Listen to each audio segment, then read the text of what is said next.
The mainstream media has been pretty upset one of their favorite games of the year, Dragon Age the Veilguard, did not make the Game of the Year list, even though it does not hold a candle to all of the other titles on it. But now they're attacking Black Myth Wukong, saying things like it's the lowest ever rated Game of the Year nominee, and it sticks out like a sore thumb. I have a few different things to show off, but before I get into the topic, if you enjoy the content I create, check out the links in the description, join the community in my live streams, and consider supporting through Patreon or YouTube memberships. Now, Black Myth Wukong is an absolutely fantastic game, and it does deserve Game of the Year. I'm sorry, I love Elden Ring, I love Shadow of the Erdtree, but DLCs and expansions should not be included on that list. They should have their own category, they should be able to be nominated there, but they shouldn't be in the Game of the Year, and I will stand by that. I truly believe that they changed the rules this year so that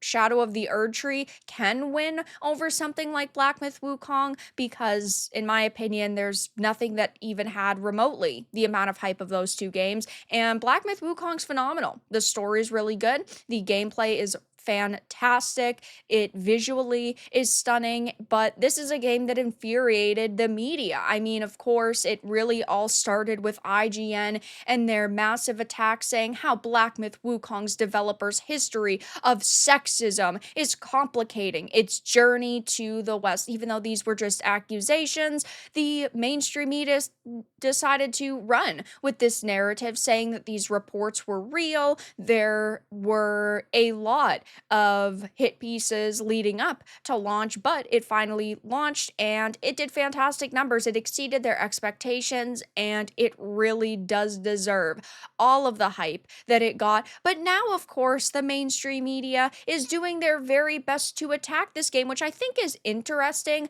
because it's these people who had the ability to decide what did get nominated, and yet they're still complaining. Maybe it boils down to like one person at each outlet, like a senior editor deciding, and now the rest are revolting. But then you'd think that they wouldn't be publishing these hit pieces, yet they are. I mean, there's tons.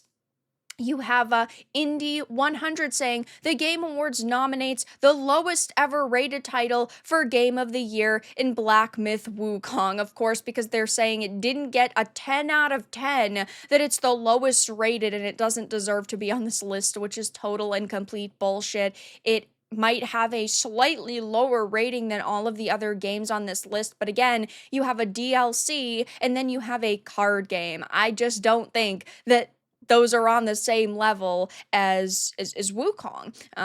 Shadow of the Erdtree was brilliant, but Wukong is a standalone game, a base game, and that's really what should get the win.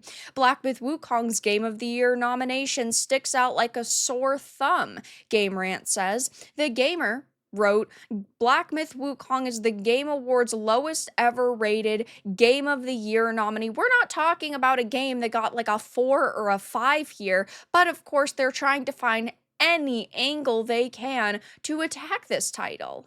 Now, of course, we all know that Dragon Age the Veilguard only was nominated in Innovation in Accessibility, which is a performative category, but that's rated extremely low. So you would think, wow, they're writing a whole entire article on Wukong. It must have like a 2 or a 3, right? No, we're talking about it having, dare I say it, an 81, which is still pretty freaking solid. While yes, I personally believe it deserves higher than an 81, it at the same time is still rated highly. It's not like it's got a 2 or a 3 and this was some bizarro world pick. That's not the case. They're just mad that whoever at their outlets got to choose, most likely chose to say, okay, you can nominate this, and they're revolting. We have, of course, comicbook.com saying it doesn't deserve a Game Awards nomination, which is certainly not the case. It does. It says the 7 biggest surprises from the Game Awards by Kotaku.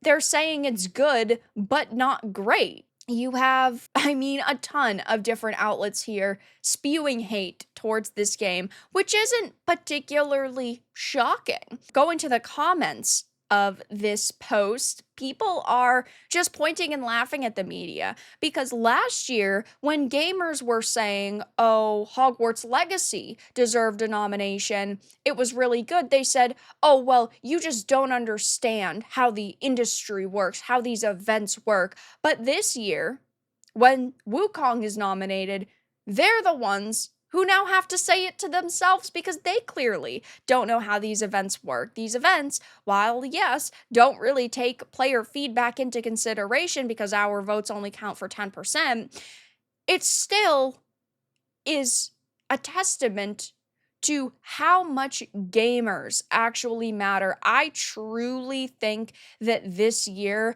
they've come to recognize that they need to start giving us a little bit more leeway. They recognize that gamers have a voice and that we are actually forcing these companies to listen to us. And they are looking at how much backlash they faced last year for not, giving Hogwarts Legacy even nominations. They completely snubbed the game. And they said, we do not want a repeat of that. And one of their answers was to allow things like DLCs and expansions to be nominated, which has blown up in their face. But they're also still nominating pretty good games, like Stellar Blade got a couple of nominations. We have Wukong getting a ton of nominations, and these games do deserve it. People are, pointing and laughing, saying they preach DEI, that yet they go after the Chinese game featuring Chinese myth. Yeah, rather suspicious. Are we sure that these journalists are even human? At some point, it feels like they're just bots acting like a hive mind. I'm not surprised they're still holding a grudge against games that do well that are not woke. They managed to keep Pal World off this list. Yeah, I was shocked that Pal World was not here. Pal World was really fun, sure. Was it like the most unique game I've ever played? No, but it still was extremely fun, and it still had millions and millions of people playing it. The NPCs have returned to form. The lowest rated game of the year contender ever. You know that they're going to be complaining about this for weeks. Downloading the latest NPC update, so the jury with the 90% of the decision making already decided their winner. Yeah, I obviously hope that Black Myth Wukong wins. If not, I would be happy with Shadow of the Erdtree, taking the cake. But I still think that it's funny that the media is melting down. Access journalists are realizing very quickly that they are losing their power. And that's why they've ramped up the attacks on gamers, on the industry, on developers who are not pumping, agendas into their products. And when a game that is not considered woke is extremely successful, like Black Myth Wukong, they stick a target on its back, and every single one of them tries their very best to bury these titles. I mean, they've been on about Black Myth Wukong for well over a year now, so I will be keeping my eye on the Game Awards situation, though I do hope that Wukong wins, or it at least wins in other categories if it does not take Game of the Year, but in my opinion, it deserves GOTY. So for now, that's all that I really had to discuss in this video. Let everyone know your thoughts in the comments below. If you enjoyed this, give it a like, and if you didn't, give it a dislike. I appreciate your support either way, but I'll talk to you all again in the next video really soon.